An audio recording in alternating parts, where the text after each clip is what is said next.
हजारों सालों से आसमान में चमक रहे सूरज ने इजिप्ट की धरती पर अपनी रोशनी के तले कई सारे फैरो और रानियों को आते जाते देखा था। मगर आज क्लियोपैट्रा पर जो गुजर रही थी, वो देखकर शायद उस ताकत के देवता की आंखें भी नम हो गई थीं। क्लियोपैट्रा को अपने पिता और इजिप्ट के महाराज ओलीड्स की मौत के आरोप में सजा के तौर पर देश से निकाल दिया गया था। जिस राजकुमारी ने अभी तक अपनी पूरी जिंदगी गुलाब के पानी में अपने पैर धोए, आज बेड़ियों में बंधे उसके नंगे पैर थकी रफ्तार से देश के बाहर जा रहे थे। जिस सूरत पर लोग अपनी जान छिड़कते थे, आज उसी पर थूक रहे थे। पूरी रात महल से इजिप्ट की सीमा तक का सफर तय करती क्लियोपैट्रा के पैरों में छाले पड़ गए थे। रेगिस्तान की रात में कम कपड़ों में क्लियोपैट्रा का बदन ठंड से कांप रहा था।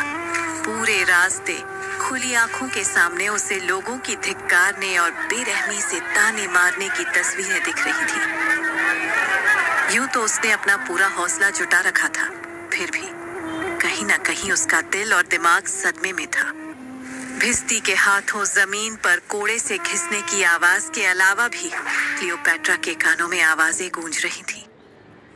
कौन सोच सकता था कि इस खूबसूरत चेहरे के पीछे शैतान छुपा हुआ है। राजगद्दी के लिए अपने ही पिता का कत्ल कर दिया। छी छी छी। हाँ, और बेशर्मी तो देखो, इसने तो अपने पिता को मारकर रानी बनने की तैयारी भी कर ली थी। वो तो हमारे नए राजा का दिल भला है जो इसे केवल देश से निकाल रहे हैं। अरे अब ईश्वर करे ये औरत कभी इस धरती पर कदम ना रखे। ऐसी विशैली औरत तो बस हमारे मर्दों का मन भ्रमित कर सकती है। रानी तो दूर की बात है, ये तो नौकरानी बनने लायक है।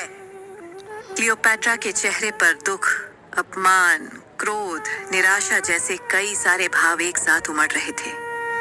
एक ही पल में सब बदल गया था। उसके अपने लोग उससे मुंह मोड़ चुके थे। तभी साथ आए भिस्ती ने कहा, कुछ देर के लिए यहीं रुक जाना बेहतर है। पीछे पीछे दो नौकर जो साथ आए थे, वो भी रेगिस्तान में अंजीर के पेड़ के पास रुक गए। वहां रखे एक पत्थर पर बैठ क्लियोपैट्रा ने अपनी हालत पर सोचते हुए मन ही मन कहा, इस खेल की शुरुआत भले ही मेरे अपमान से हो रही है, मगर ये अंत नहीं है।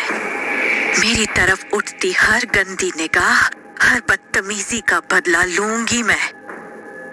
आज वक्त मेरे खिलाफ खड़ा है, कल वही वक्त मुझे इजिप्ट की गद्दी पर बैठते हुए देखेगा। उधर महल में परेशान अजीजा खुद में ही बड़बड़ा रही थी। मेरी बेटी न जाने कहाँ होगी, किस हाल में होगी, खाना पीना खाया होगा कि नहीं। मुझे इस साजिश का पता लगाना ही होगा। कोई तो है जो उन्हें मारना चाहता है। मुझे तुमको ढूंढना होगा। तभी अचानक उनकी निगाह महल के विशाल दरीचे पर पड़ी, जहां से अतुम तेजी से उनकी तरफ बढ़ा चला आ रहा था। उसे इतनी जल्दी में आते देख अजीजा भी उसकी ओर तेजी से चलने लगी। उनसे मिलते ही अतुम ने इधर उधर देखा और फिर धीमी आवाज में उनसे बोला, बड़ी मेहनत से रोम की चिट्ठी हाथ लगी है, लेकिन ज्यादा समय के लिए नहीं। मुझे इसे जल्द से जल्द वापस ताक पर रखना होगा ताकि किसी को भी शक न हो। फिर उसने अपनी पेटी से एक खत निकालकर अजीजा को पकड़ाकर उन्हें कहा, 2 दिन बाद मैं शाम को यहीं आपको मिलूंगा। अजीजा ने उससे वो चिट्ठी ली और उसके सर पे हाथ रखते हुए बोली, मुझे पता है तुम इसे अपनी जान पर खेल कर लाए हो, तुम्हें नहीं पता। तभी अचानक उन्हें दूर से किसी के चलने की आहट महसूस हुई, तो अजीजा ने अपनी आवाज और धीमी कर ली, तुम्हें नहीं पता कि तुमने मुझे कितनी बड़ी उम्मीद दी है। अब मैं चलती हूँ, अपना ध्यान रखना। और इसी के साथ दोनों अपने अपने रास्ते किसी अनजान की तरह निकल गए। अगले दिन अजीजा ने सबसे पहले उस खत को खोला जो अतुम आधी रात को लेकर आया था। खत में बड़े अक्षरों में साफ साफ लिखा था, रोम इजिप्ट की गैर जिम्मेदारी से तंग आ चुका है। बार बार कहने पर भी इजिप्ट के शासक ने अभी तक रोम को जाने वाला सालाना टैक्स पिछले 2 साल से नहीं चुकाया है। अब सिर्फ 6 महीने का वक्त है। यदि इस सूचना के बाद भी इजिप्ट ने टैक्स पेटी नहीं भरी तो उसे दोगुना टैक्स और जुर्माना दोनों भरना होगा। यदि ऐसा नहीं हुआ तो इजिप्ट का हर एक बच्चा भूख से रोएगा। महिलाएं बाहर निकलने से डरेंगी और पुरुष जिंदगी भर गुलामी की जिंदगी जिएंगे। रोम के 10,000 सैनिकों की छावनी अब इजिप्ट की राजगद्दी से ज्यादा दूर नहीं। अगर समय पर भरपाई नहीं हुई तो इजिप्ट के पतन का जिम्मेदार सिर्फ राजकुमारी क्लियोपैट्रा और राजकुमार टॉलेमी होंगे। सालुतरी दिन रोमा। ये खत पर मानो अजीजा की सांसें ही रुक गई थी। हे ईश्वर, अब आप ही कुछ करिए।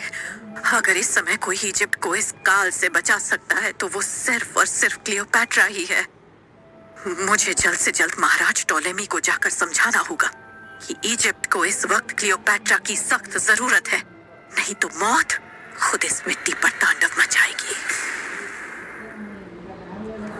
दिन रात एक कर देने के बाद क्लियोपैट्रा किसी तरह सीमा से काफी नजदीक पहुंच गई थी। अब कुछ ही दूर सीमा पर लगी लोहे की बाड़ साफ नजर आ रही थी, जिसके पार थोड़ी दूरी तक राज्य रहित भूमि भी दिख रही थी, जहां क्लियोपैट्रा अब से न जाने जीवन का कितना समय बिताने वाली थी। बिस्ती ने अपने कोड़े को जमीन पर पटक सबको रुकने का संकेत दिया और फिर क्लियोपैट्रा से कहा, अब आपको यहाँ से अकेले ही जाना होगा। हमें बस यहीं तक आने की इजाजत है। पर मैं जाऊंगी कहाँ? यहाँ तो दूर दूर तक रुकने या रहने की कोई जगह ही नहीं है। क्लियोपैट्रा ने चिंता जताते हुए कहा, वैसे तो कानून के हिसाब से देश निकाला का मतलब ही यही है कि आपको यहाँ इस मौत की रेत में अकेला छोड़ दिया जाए। पर फिर भी आपकी इस नाजुक हालत को देख आपको बता दूं कि उस पार कुछ आदिवासी हैं जो आपकी मदद कर सकते हैं। बस उनसे ये कह दीजिएगा कि आप वही हैं जिस पर आज से 200 साल पहले राजगद्दी पर बैठने का सट्टा लगा था। अदोफो का फरमान है। ये कहकर वो क्लियोपैट्रा को बस एक चमड़े की बनी पानी की बोतल दे वहां से हंसते हुए चला गया। अब बीच रेगिस्तान में क्लियोपैट्रा अकेली थी। दिन की गर्मी और रात की ठंडी से उसे बुखार भी हो गया था।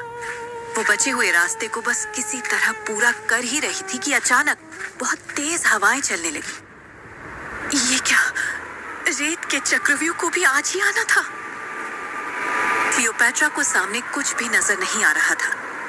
कुछ देर में रेत के टीलों ने अपनी जगह बदल ली थी और क्लियोपैट्रा बेहोश होकर जमीन की तह पर दब गई। सूरज ढलने से पहले तूफान रुक गया और क्लियोपैट्रा की आंखें भी धीरे धीरे खुलने लगीं।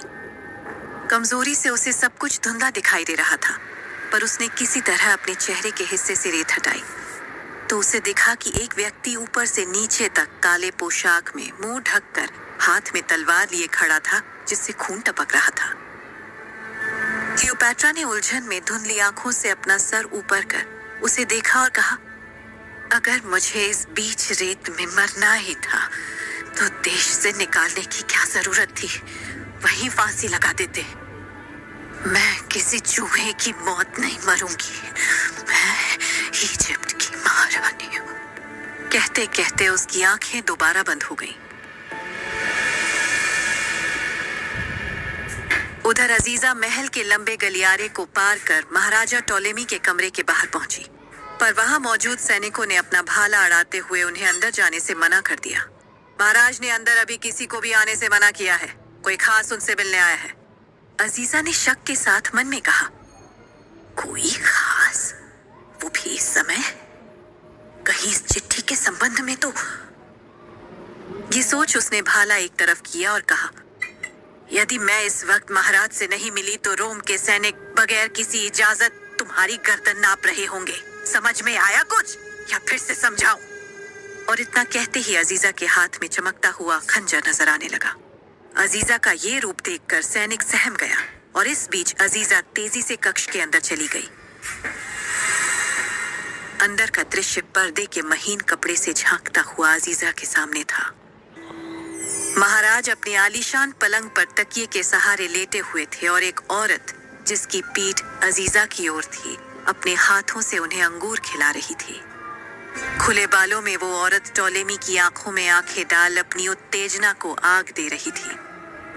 तभी एक निवाला अंदर जाते ही टॉलेमी ने उससे पूछा, क्लियोपैट्रा को उस समय ही मौत की सजा दे देना ठीक था, है ना?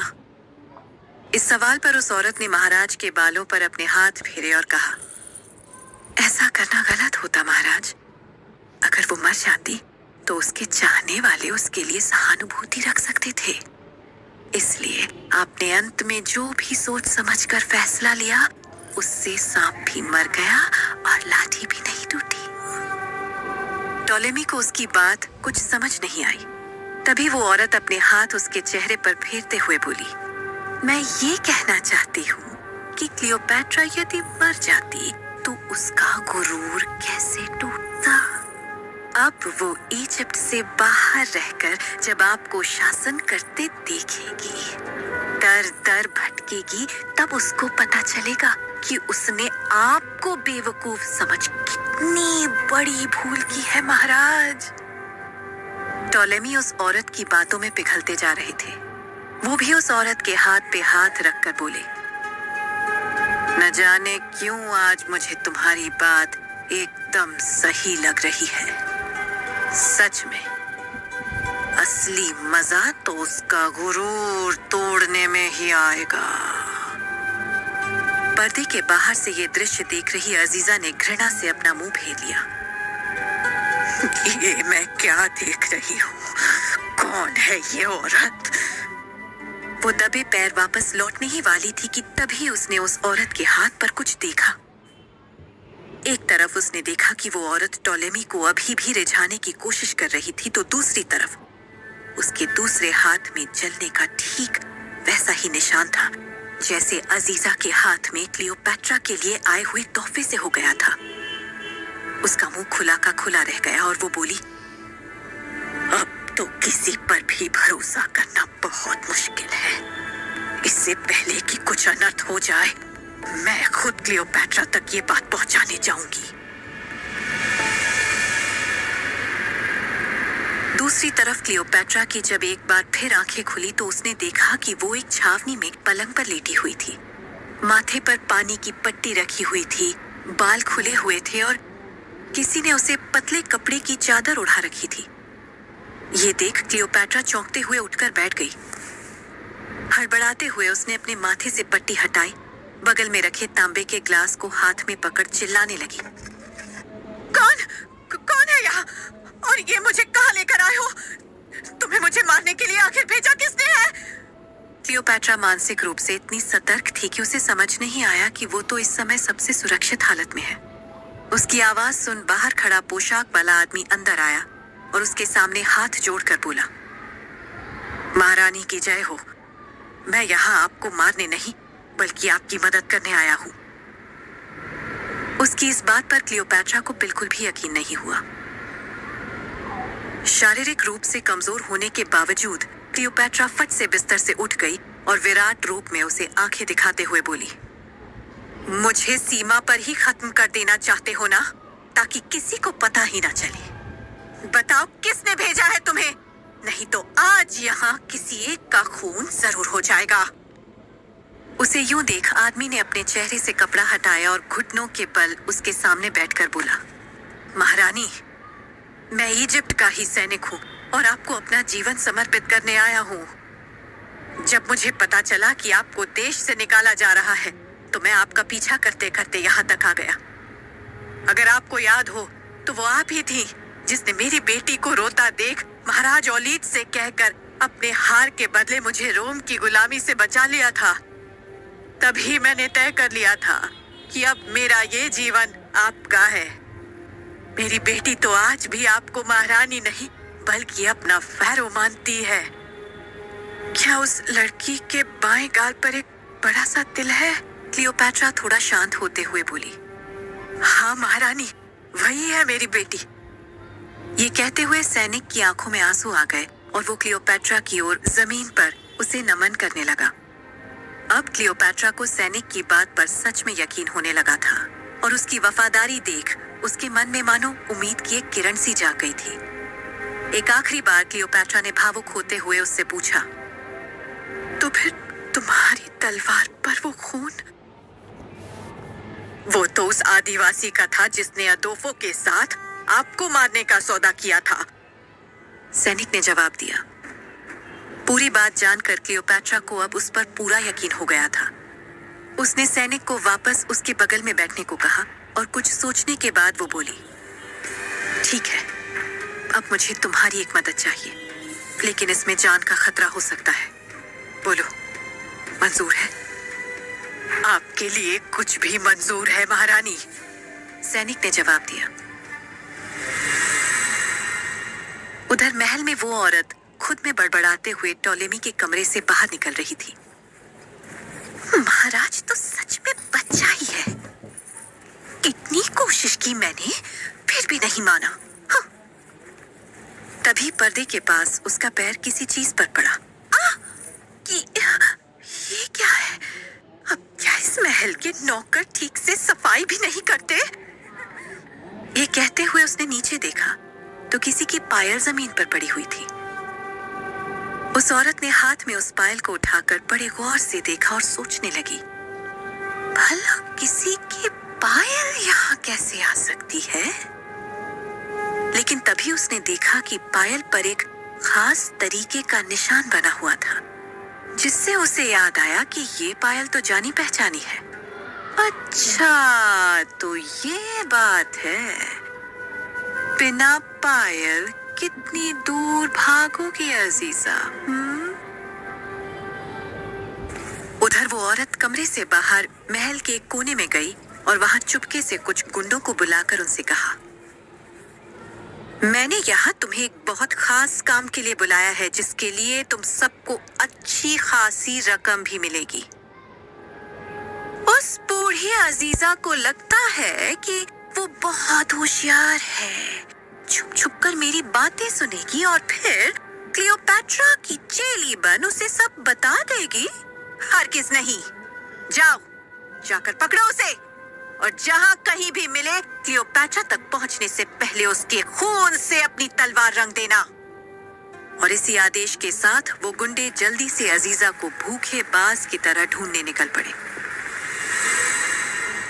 उधर क्लियोपैट्रा ने सैनिक से कहा, सब तैयार है ना?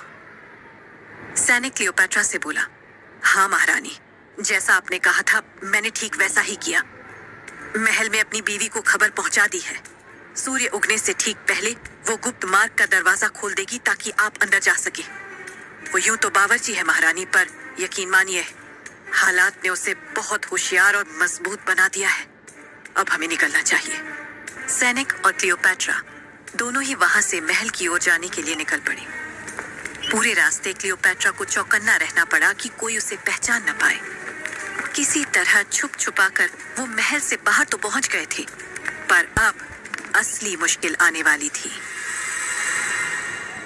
महारानी, अब आपको अकेले ही जाना होगा, अपना ध्यान रखिएगा, सैनिक ने क्लियोपैट्रा को एक कपड़ा पकड़ाते हुए कहा। क्लियोपैट्रा न जाने क्यों अपना महल देख भावुक हो गई थी। ऐसा नहीं था कि उसे महल देखे बहुत वक्त हो गया था, पर अब महल का मतलब ही उसके लिए बदल चुका था। उसने खुद को संभालते हुए बड़ी ही चालाकी से गुप्त मार्ग के सामने खड़े सिपाहियों का ध्यान दूसरी ओर भटकाया और ठीक समय पर मार्ग के दरवाजे पर जा खड़ी हुई। वो बहुत घबराई हुई थी कि कहीं वो पकड़ी न जाए, पर तभी मार्ग का दरवाजा खुला और वहां खड़ी सैनिक की बीवी ने उसका अभिनंदन करते हुए कहा, महारानी की जय हो, आपके लिए तो जान भी हाजिर है। मैं बता दूं, इस वक्त हमारे पास समय कम है। दबे पैर आपको कम से कम समय में ये मार्ग पार कर अंदर आना होगा। उसके बाद का तो आप सब जानती ही हैं। चलिए, जल्दी कीजिए।